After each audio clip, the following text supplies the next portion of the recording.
వరద నుంచి తేరుకుంటోంది విజయవాడ. కానీ కుట్రలపై ఆరోపణలు ప్రచారోపణలు మాత్రం ఒక ప్రవాహంలాగా పొంగి పొర్లుతూనే ఉన్నాయి. ప్రకృతి విపత్తే కాదు, తెర వెనుక రాజకీయ కుట్ర కూడా ఉందని అనుమానం వ్యక్తం చేస్తున్నారు.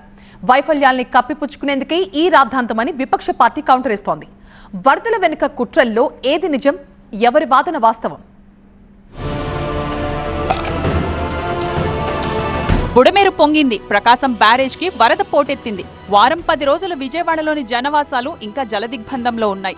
ఎన్ని జాగ్రత్తలు తీసుకున్నా వరదల్లో 10ల సంఖ్యలో ప్రాణాలు పోయాయి. కొన్ని లోటుపాట్లు జరిగినా వరద సహాయక చర్యల్లో ఎక్కడా రాజీ పడలేదు రాష్ట్ర ప్రభుత్వం.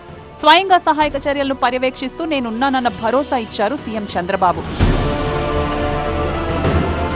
ఎప్పుడూ లేనంతగా భారీ వర్షాలు, ఆనకట్టలు, ప్రాజెక్టులు తట్టుకుంటాయో లేదోనని భయపడేంత వరద ప్రవాహం. ఎన్నో ఏళ్ల తర్వాత మళ్లీ బెజవాడ మునిగింది.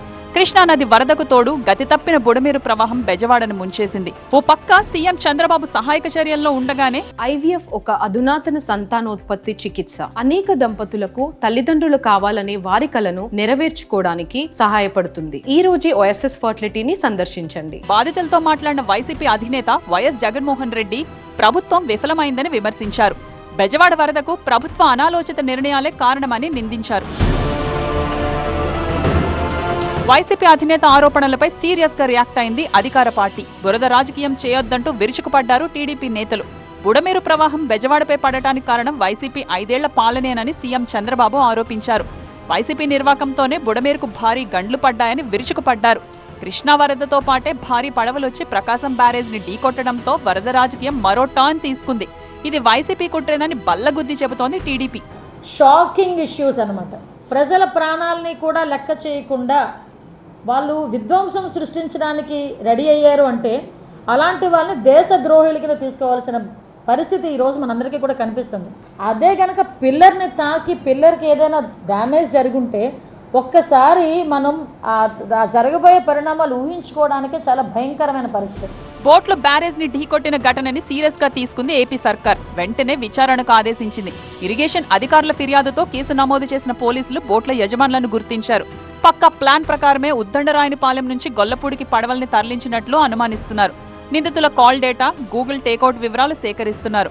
బ్యారేజ్ ని ఢీకొట్టిన 5 బోట్లలో 3 ఉషాద్రి పేరుతో, 2 సుధీర్ స్వామి పేరుతో ఉన్నట్లు గుర్తించారు.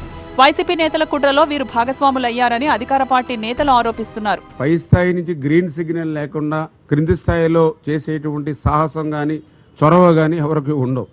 100కి 100% కూడా ఇవన్నీ కూడా గ్రీన్ సిగ్నల్ పైనుంచి ఉంటాయి.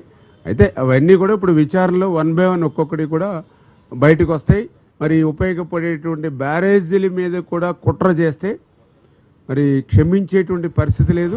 ప్రభుత్వ వైఫల్యాలను కప్పిపుచ్చుకునేందుకే బోట్ల వెనుక కట్టుకథ అల్లుతున్నారంటోంది వైసీపీ. ఇవి ముమ్మాటికి డైవర్షన్ పాలిటిక్స్ అని అంటున్నారు వైసీపీ నేతలు.